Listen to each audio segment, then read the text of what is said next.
Welcome everyone.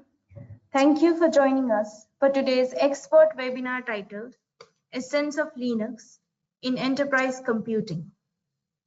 I am Ria from SpringPeople.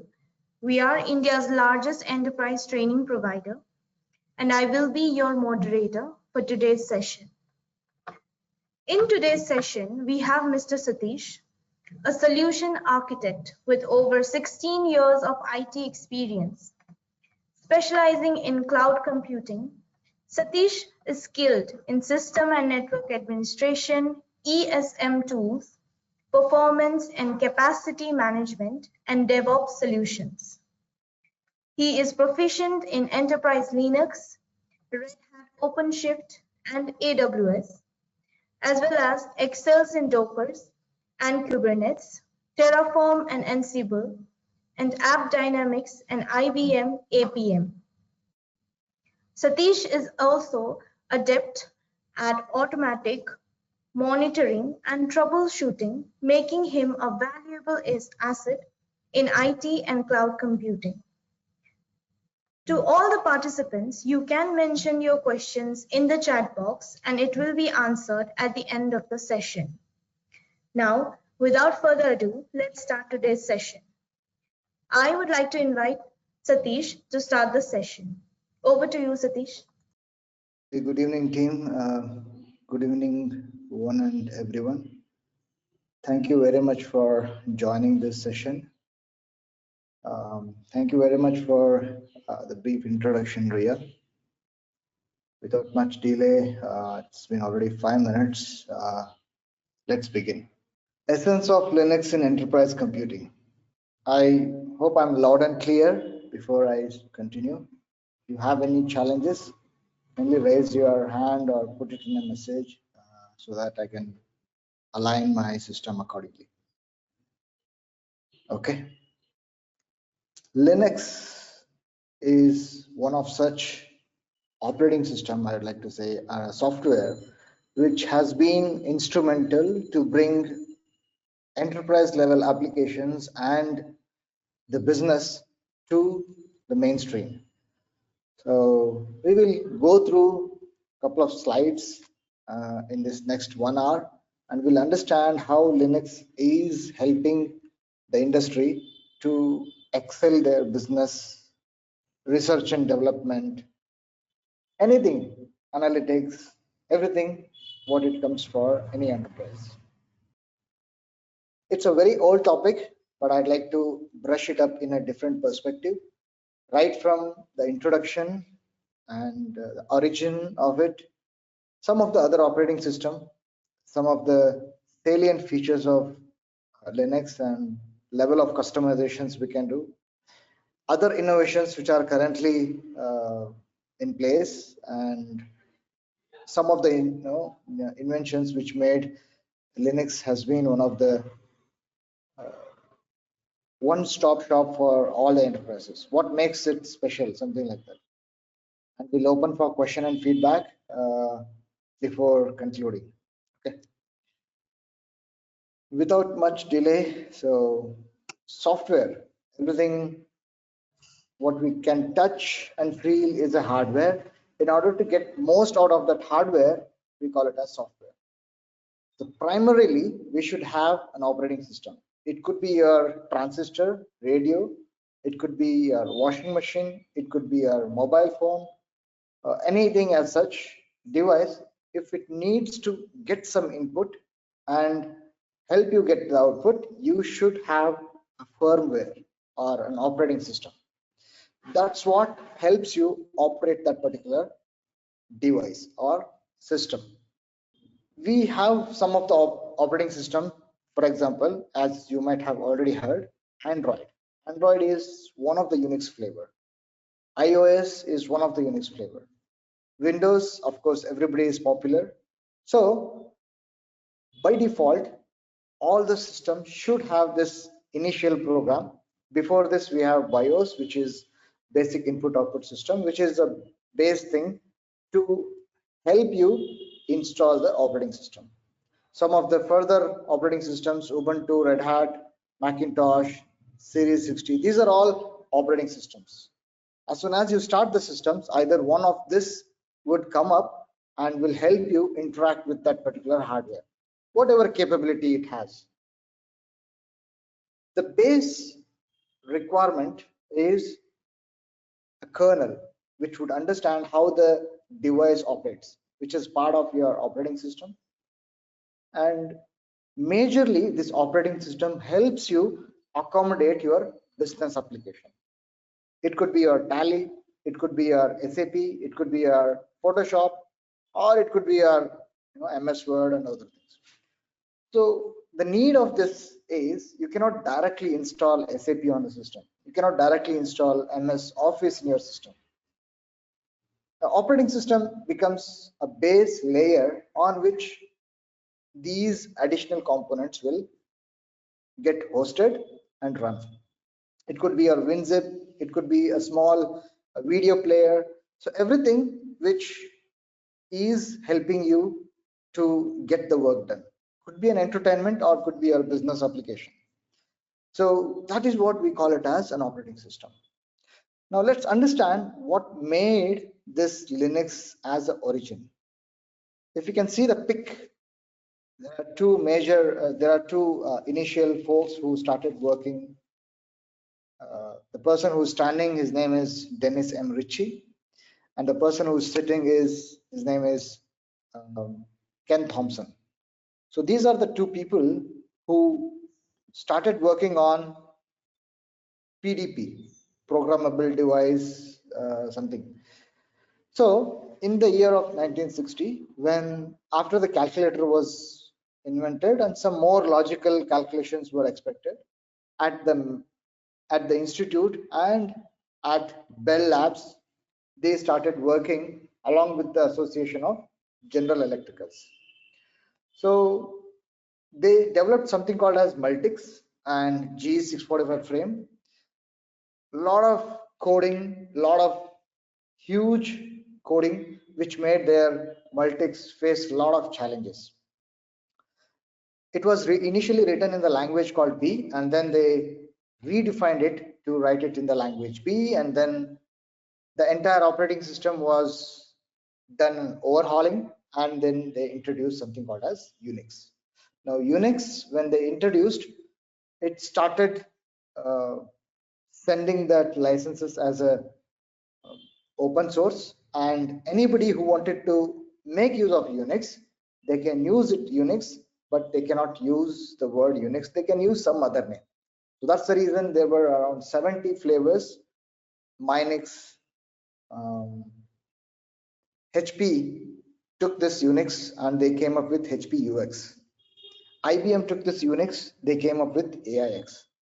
Sun Microsystems took this Unix and they came up with Sun Solaris. Similarly, Mac, they took this Unix BSD distribution and they came up with Macintosh. So like that, Unix has been such an invention which helped many such flavor to become a reality. Now let's see, Linux is one of the branch or one of the outcome of Unix, I would say. Unix as a source was captured by one of the person called Linus, and he started improvising that particular operating system to make it more user friendly. We'll see further details in the next slide. So Linux itself is a very powerful and versatile operating system. It is very efficient in terms of its power and processing capability. So that helped enterprise to not waste any of the resources when it comes to effectively and efficiently using the hardware. So right from cloud computing, right from edge computing, DevOps, right from containers, everything, Linux is perfectly designed in the year 1970s, 80s, and in those areas. The architecture of Linux itself is so strong, and having built it in such a principle, all the components and everything is designed to suit the smallest to smallest and the large setup. There are some examples where these Unix and Linux servers are not rebooted for years, I would say 15-20 years. So having said that one part, customization is one thing which would allow you to go for deep level customizations. If you don't need certain things, you can really make it, let it go out of the system. If you need certain things to be more stronger, you can tune accordingly. Basically, it's a open source. Anybody can see what is the code and they can modify how the system should act when it is required. They can add, they can remove, and they create their own custom distribution, and they can start distributing it, and they can start making money or community, whatever it suits for their requirement. This is one such slide where I would like to bring. In the year 1960s, when this PDP started, that's where it was rewritten in the form of Unix. Unix 1 to 4, a lot of things cooked up in the lab, and then they released some of the stable version 5.6. That's where Berkeley standard distribution has come. Berkeley standard system started distributing this, and then Unix version 7. I'll pick some of the key things which you can relate. AIX was picked up by IBM, and they started having their own hardware, processor, and all those things. Sun Microsystem took this and they named it as Sun OS. Later on, the same thing known as Solaris. That's where I can see Solaris. And HP took this code from Unix 32 version and they came up with HP UX. Let me see the Linux part. Linux was somewhere in the year 1991, which was taken by Linus, and they started releasing Linux version or Linux version kernels and operating system. Minix is one such favorite operating system used by many people. NetBSD, FreeBSD, OpenBSD, these are all flavors. These are very few which I'm bringing it in the screen. Otherwise, there are more than 70 flavors. This you can see with the color code, open source, mixed of open and closed source, and completely closed source. They are all enterprise customers, enterprise service providers. So that's why they maintain their code in a closed manner. Other source codes like Linux, Minix, Open Solaris, these are all open sources. How did it started? There was a flavor called Minix, and Minix was picked up by a person called Linus Torvalds in 1991. He did a great research and he understood what is the problem. Though this piece of code is very useful, but it is lacking certain features. It is not user friendly, it is not having certain libraries, it is not having history. So he started writing to different people across different universities, and he started collecting feedbacks. How you would like to see this Linux or this Minix. So based on the feedback, whatever he has received, he came up with his own operating system called Linux. This Linux has a combination of Unix principles, and it is purely driven based on community input. Some people said, I would like to have an UI, I'd like to have a theme, I'd like to have a history, I would like to have different type of folders for different requirements. So everything was brought together, blended, did a brainstorming, what is feasible, what is not. So accordingly, he started working on those things and releasing, so which got very popular down the line. Now, I remember one of the senior person, Steve Ballmer, saying, Linux is like a cancer. He was quoting that because it was really hampering Windows businesses. So that's how Windows never liked Linux. And let's see what are the major differences we have when it comes to Windows and Linux. First of all, cost. Windows, you have to typically require purchasing a license. Of course, at home, when I buy a laptop, I don't go for purchasing it. Nowadays, it comes pre-installed. Otherwise, we use pirated. We pay some 300 to 500 bucks and we get installed. But if you start using this Windows to get certain business requirement done, that's where Windows people or Microsoft people will come and they take your laptop or desktop and they'll ask you to purchase the license. Linux, generally it is free, open source, though some enterprise distribution may have cost associated with only support. Second one is source code availability. You will not be able to get Windows source code. It's a proprietary software and it's a closed source. And it will be available to only them, those who are partners, third-party vendors who are developing the application. That also limited extent. Linux is completely open source with available for anyone to do the deep dive inspection, modify, and have their own distribution to market with or work with. User interface, of course, many people don't like Linux because it comes with command line, black and white, only texts. But it comes with a lot of flexibility and customization.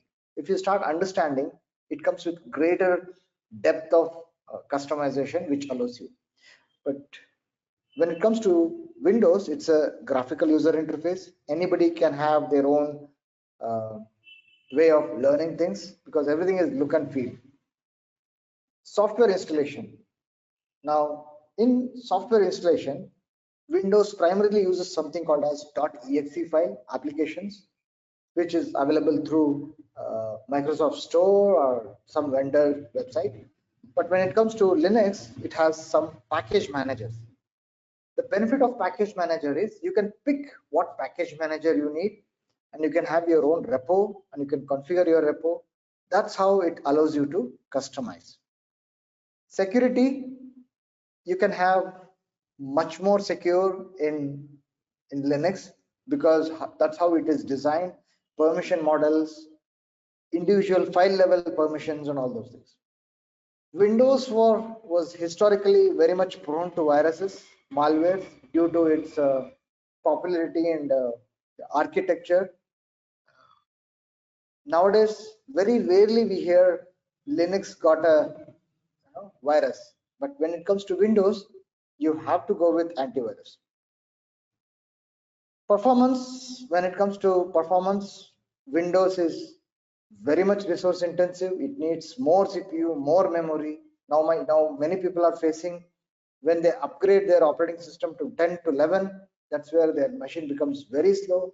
They will be asked to change the hard disk, they'll be asked to change the RAM, all those things not. Sometimes even they'll say your laptop is not capable. You have to change the entire laptop. But when it comes to Linux, it's very lightweight. It's efficient, capable of running any such application. Customize also, you cannot customize Windows. It's very limited. You can change some graphics and other things. But when it comes to Linux, whatever you need, you just have to know the consequences and start customizing it. Support, Windows needs additional support for you to get anything assistance from Windows or Microsoft. When it comes to Linux, it's open source. There are a lot of, it has a huge community, a lot of open source, a lot of people are blogging, sending the solutions for people who are suffering. And it has a paid support also. If you go to Red Hat Linux and Ubuntu Enterprise, it has greater support there also. But when you compare the cost, it is way large. Use cases, of course, Windows widely used for personal computing, front office, individuals, marketing people, gaming and other things. But when it comes to enterprise level servers, where you have ERP, SAP, such computers, that's where Linux takes the lead. Supercomputers, genomics, all those places, Linux leads. File system is one key thing where Windows supports NTFS, new technology file system, FAT, file allocation table. But when it comes to Linux, XFS, ext4, all those file systems are. Now, some of the salient features, as I said, it's an open source. Security is one such factor. It is very secure, right from the user, right from the login, right from the files and folder security. Permissions are very stable unless until you don't know and override something. And Linux itself is very less prone to viruses. It is not having any such history where things have been too much or compromised and all those things. Right from the day one, Linux has been multi-user capable.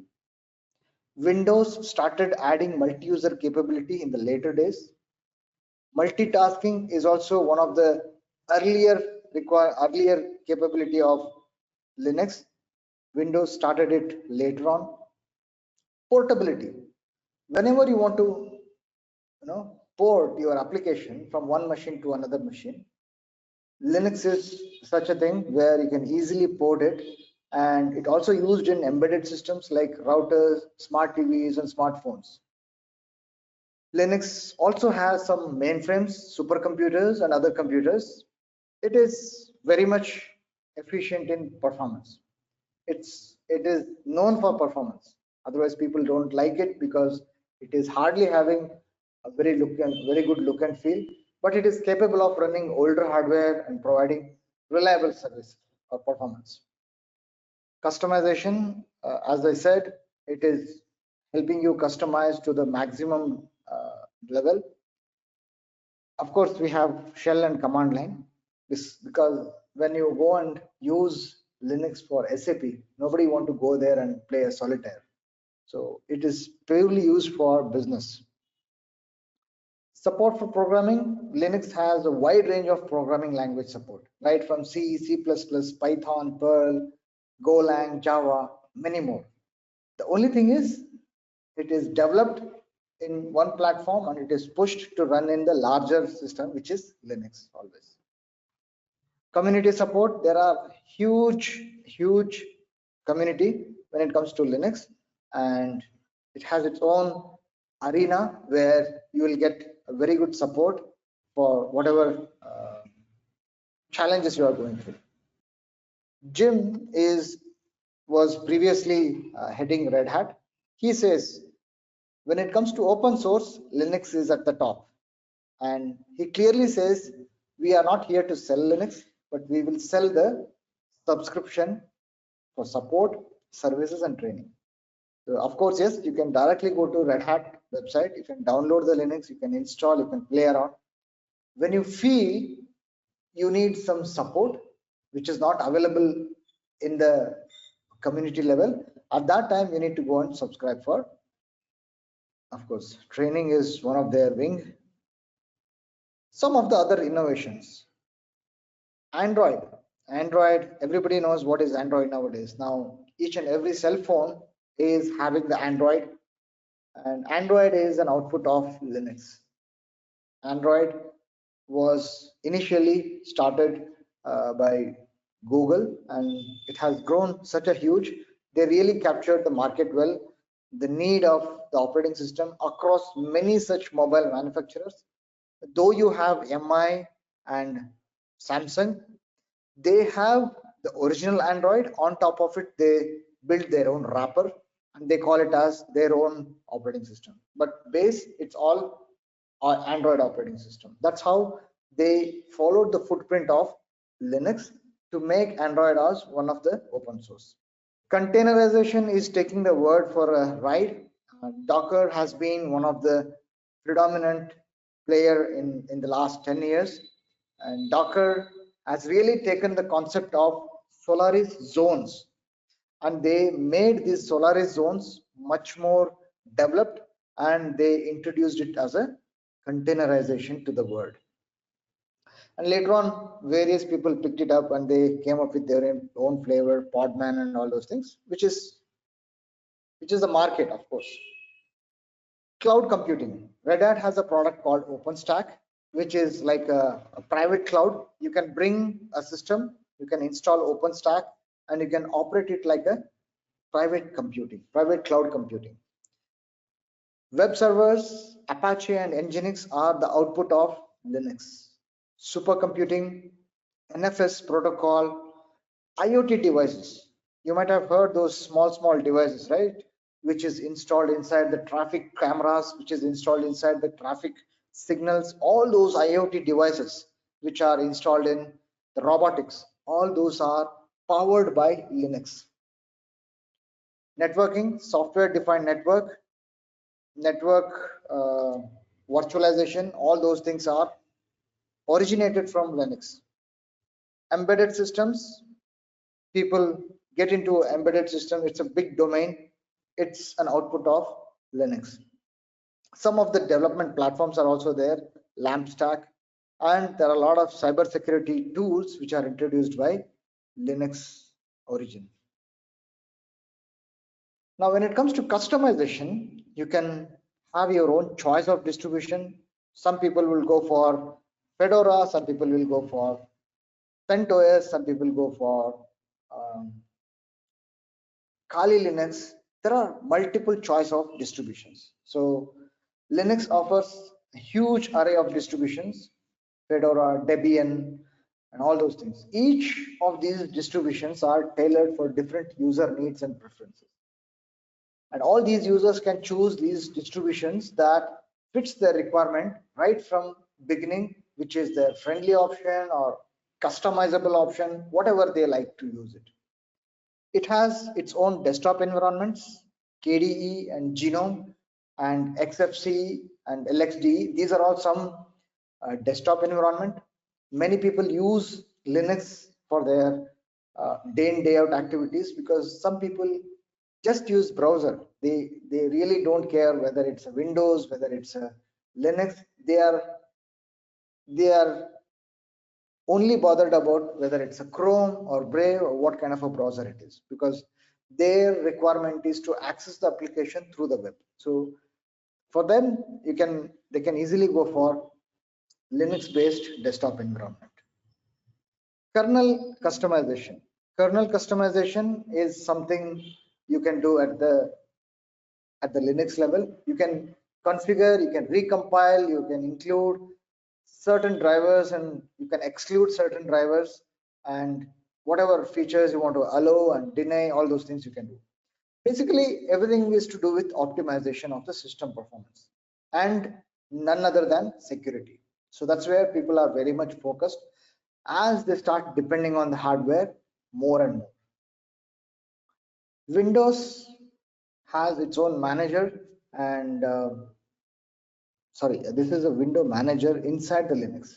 The window manager, it supports different managers like i3, OpenBox, Fluxbox. These are all different appearance of Windows of Linux.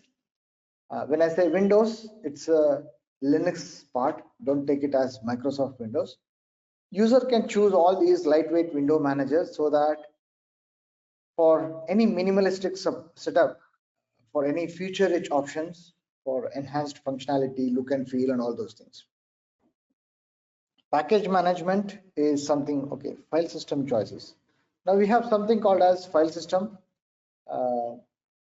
Windows comes with NTFS and FAT, and NTFS started getting some more and more security. Otherwise, FAT has a FAT, file allocation table, had a very flat structure. Anybody can get into any folder, Windows, program files, and anything. They can play around, easily possible of getting the operating system, corrupted. And when it comes to theming and appearance, of course, Linux has geared up its theming and appearance by adding some extensive theming customization wherever they have an option to improvise the icons, fonts, and other color schemes, so that they can get some unique feel and look, so that you can see, as soon as you see, you can say, okay, this is Ubuntu. As soon as you see, okay, you can say this is Red Hat, something like that. Scripting automation, powerful scripting capability using Shell, Python, Bash, Perl, all those things. Users can easily automate their repetitive tasks without much hassle. They can write some small shell scripts and they can attach it to certain time or system boot up and all those things. So which is the first step to increase the productivity. Package management system. When it comes to Linux, there are different packages providers available. When it comes to Ubuntu, which is Debian based, that's where apt is a package manager. And when it comes to Fedora based, which is Red Hat, Yum and DNF. Sorry. These are all some package managers which enables users to easily install, update and remove the software packages. And it has its own repositories for those applications and tools. Startup and service management. So you can make sure which service to be started, which service to be stopped during the boot, during certain time, by considering the resource usage and other things. There are famous init services or systemd services, which is initiated at the run control level. It provides a lot of options for you to manage how you would like to have your system started, different run level and different services. Command line customization is also one of the feature where you can use different shells, ZSH, SH, Bash, Fish, all those things. Each CLI, command line interface, can have its own customization. It allows users to use their own scripting language, powerful scripting, automation, and further customization of these customer lines, command lines, where you can have alias, where you can have shortcuts. You can define your own way of practicing things. Some of the new capabilities. Let's see what are the new capabilities which are coming out of this Linux world. Advanced containerization support. Now, containerization has already becoming popular, like Docker, Podman, which is very important for building and shipping and running the application in an isolated environment. These containers help you encapsulate the application, including their dependencies, configurations, secrets, and all those things, which makes consistent across multiple environments. Say, for example, you have built one application, containerized application in Ubuntu, you can easily run it on CentOS, you can easily run it on Red Hat. So like that, it will allow you to perform such activity by providing advanced containerization support. Kubernetes is one such project which is initiated by Google as a Borg, and now it is one of the leading container orchestration platform. When it comes to Kubernetes, OKD, Open Kubernetes Distribution itself is having more than 60 flavors or distributions. Linux had its own footprint setup. Kubernetes is following the same thing, but this Kubernetes is deeply integrated with Linux, having all those principles absorbed as an essence. Kubernetes is ruling the world now, and it is taking a full potential of cloud and helping you manage dynamic workloads. When there is a huge traffic, because of this Kubernetes, you will be able to manage the application and all those client connections without letting your application crash, and yet providing the enough amount of resources as the application demands. Okay. Kubernetes also automates these deployments, scaling, and other operations like application containers, providing high availability, all those efficient systems you can manage. There is something called as CNCF, Cloud Native ecosystem, which has started. A lot of tools like Grafana, Prometheus, all these things are from Cloud Native Foundation. This is initiated by foundations like Google, Red Hat. So they contribute to that Cloud Native foundation, because in the new era, Nobody is competitor, everybody is friend. So Linux is the foundation for many cloud native ecosystems like um, Rancher, Red Hat, OpenShift, which continuously streamlines the development and deployment of the applications on cloud. These platforms are always providing integrated solution for managing your containerized application and microservice. Now, having this, it will extend you to CI/CD pipelines. When it comes to DevOps, CI/CD has been one of the widest adopted culture. Continuous integration and continuous deployment. Tools like GitLab, Jenkins, CI, and Circle CI, these are all supported by Linux. And these tools automate the build, test, and deployment process, enabling much faster and reliable software delivery. Serverless, of course, it's not literally serverless, but you don't have to really think about system, CPU, and memory. So that where serverless is one of the key enabler for serverless platform. Linux is a key enabler, such as Lambda, Google Functions, OpenFast, Azure Functions, and all those things. Serverless really allows the developers to think beyond these restrictions and run the functions which are responsible to events without managing the underlying infrastructure. Microservice friendly, as I said, microservice is powered by Linux. Of course, Linux is microservice friendly. It is well suited for microservice architectures where applications are composed of all small independent services that communicate over small API calls. Having this Linux architecture improves the scalability of the application, being resilient. It will enhance the speed of the development, aligning with your DevOps principles. Everything is already etched in the DNA of Linux. That's what I wanted to say. Edge computing. I don't know how many of you are aware of edge computing. When you think of a Tesla driverless car, when it captures the data from a radar, multiple sensors, multiple cameras, it is not possible to send the data at that speed to Tesla data center and take a decision when somebody comes in front of the car.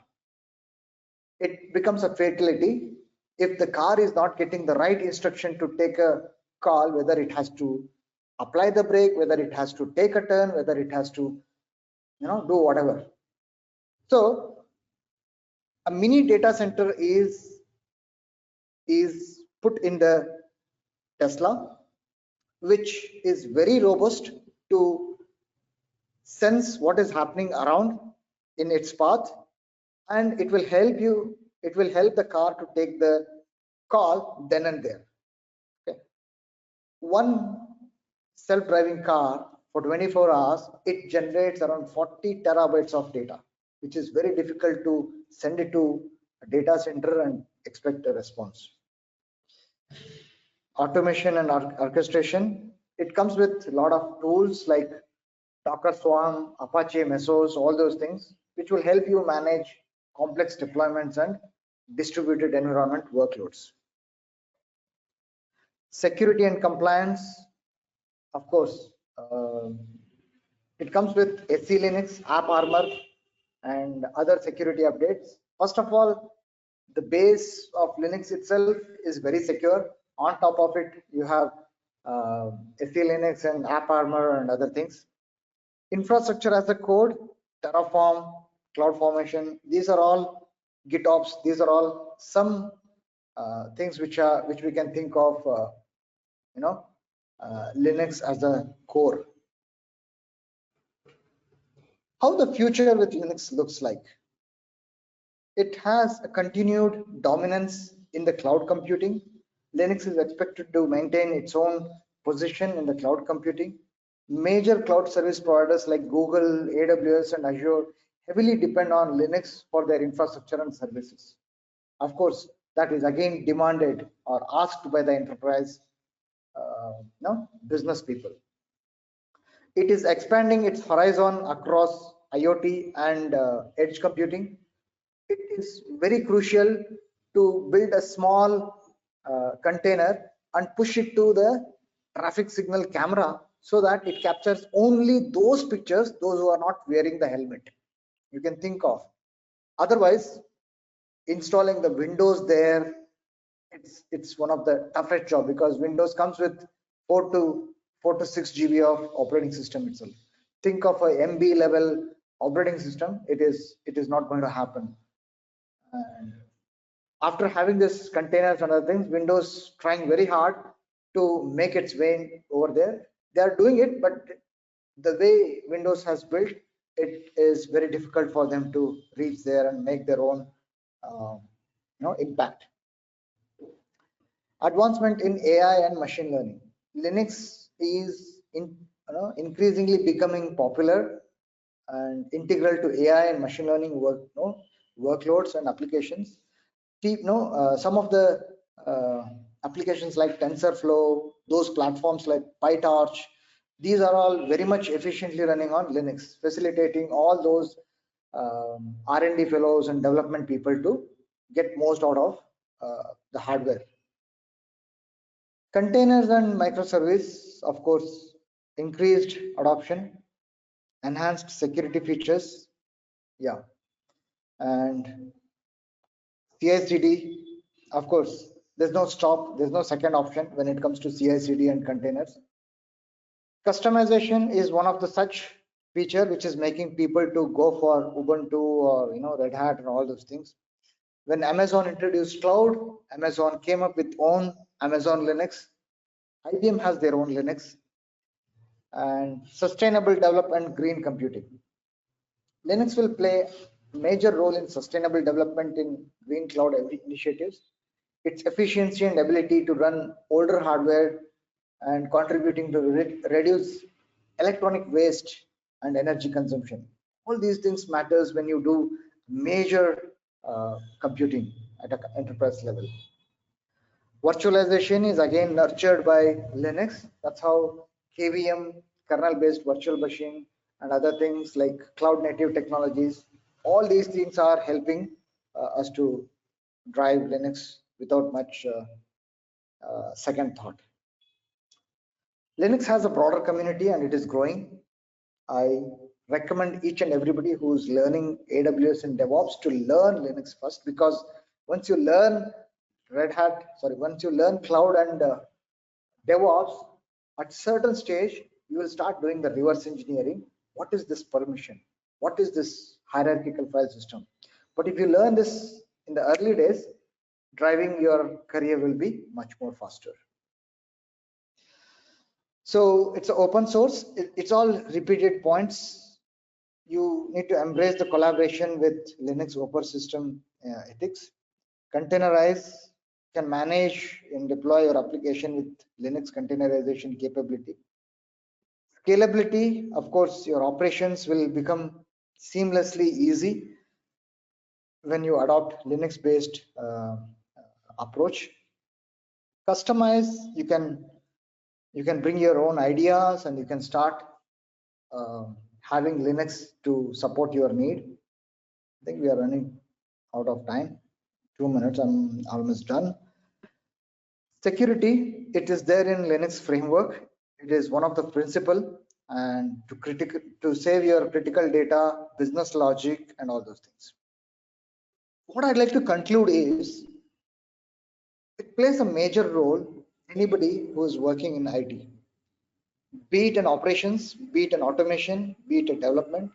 Having this Linux knowledge, it proves you are leading or you are going with the flow, because Linux has already proven itself as one of the cornerstone in enterprise computing.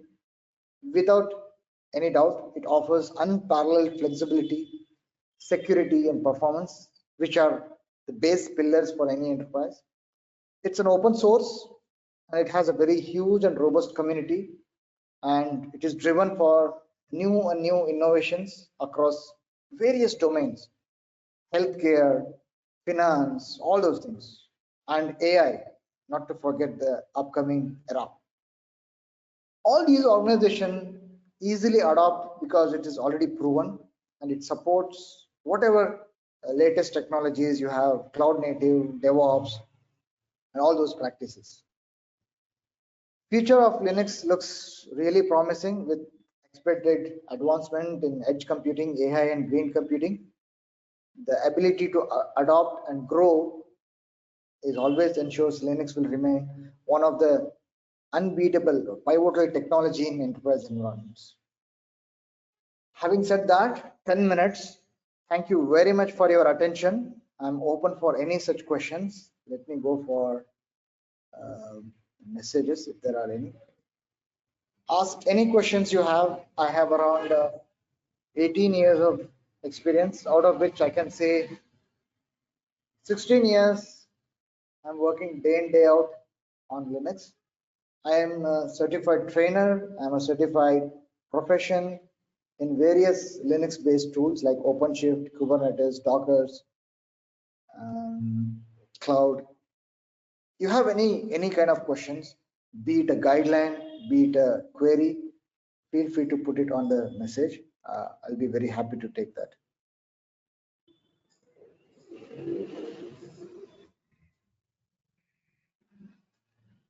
If you don't have any questions, feel free to drop a constructive feedback.